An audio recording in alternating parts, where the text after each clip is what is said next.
ओम आयु कर्म च वित्तं च विद्या निधनमेव च पंचतानि हि सृज्यन्ते गर्भस्थस्येव देहिनः। इसका अर्थ है आयु, कर्म, धन, विद्या और मृत्यु, ये पांचों चीज़ें हमारी किस्मत में जन्म से पहले ही लिख दी जाती है, क्योंकि वो किस्मत का फल हमारे इस जन्म का नहीं होता। जो जन्म से पहले किस्मत में मनुष्य, यह कहना गलत नहीं होगा कि समस्त जीव की किस्मत में लिख दिया जाता है, वो हमारे पिछले जन्म का फल होता है,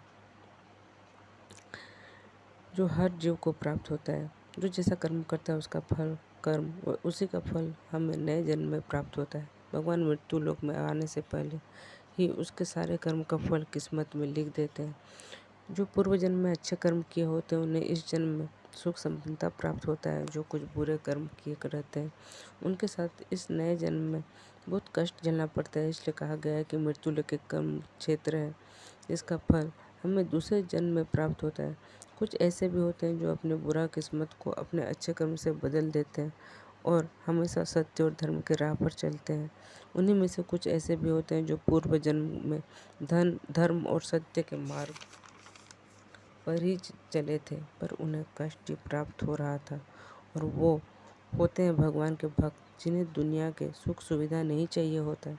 वो सिद्ध तपस्वी होते हैं और वो मोक्ष प्राप्त करना चाहते थे, किंतु मृत्यु होने के कारण अपने लक्ष्य तक नहीं पहुंच पाते हैं। और नए जन्म में भी उनके सच्चाई के कारण सभी वैसे लोगों से दूरी बनाए रखते हैं। वैसे मनुष्य की कुछ आदतें नए जन्म में भी रह जाते हैं, जैसे एकांत में रहना, भौतिक वस्तुओं पर आकर्षित नहीं होना, ध्यान मंत्र जाप करना। और वैसे लोगों को बहुत कष्ट का सामना करना पड़ता है, क्योंकि दुनिया को सत्य जहर के समान लगता है। इसलिए वैसे लोगों का कर्म पूर्व जन्म का भी और इस जन्म का भी सही होते हुए भी कष्ट का सामना करना पड़ता है, क्योंकि उन्हें किसी भी वस्तु का मोह नहीं रहता। बस अचानक भक्ति जाग जाती है उनके अंतर्मन में और वो मोक्ष की लालसा लिए ईश्वर की शरण में चले जाते हैं। पर पूर्व जन्म का कर्म याद नहीं रहने के कारण सभी बोलते हैं, हे भगवान, मेरे साथ इतना बुरा क्यों होता है।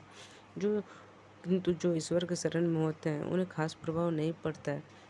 उनकी बात उनको बस उनके उद्देश्य तक रहता है। हर बुराई से दूर रहकर एक अच्छा और पवित्र जिंदगी जी सकते हैं। इंसान आज जैसा भी जीते हैं वे सभी उनके पूर्व जन्म का फल है। इसलिए भगवान से शिकायत मत कीजिए, कर्म सुधारिए, यही गरुड़ पुराण का वाक्य है।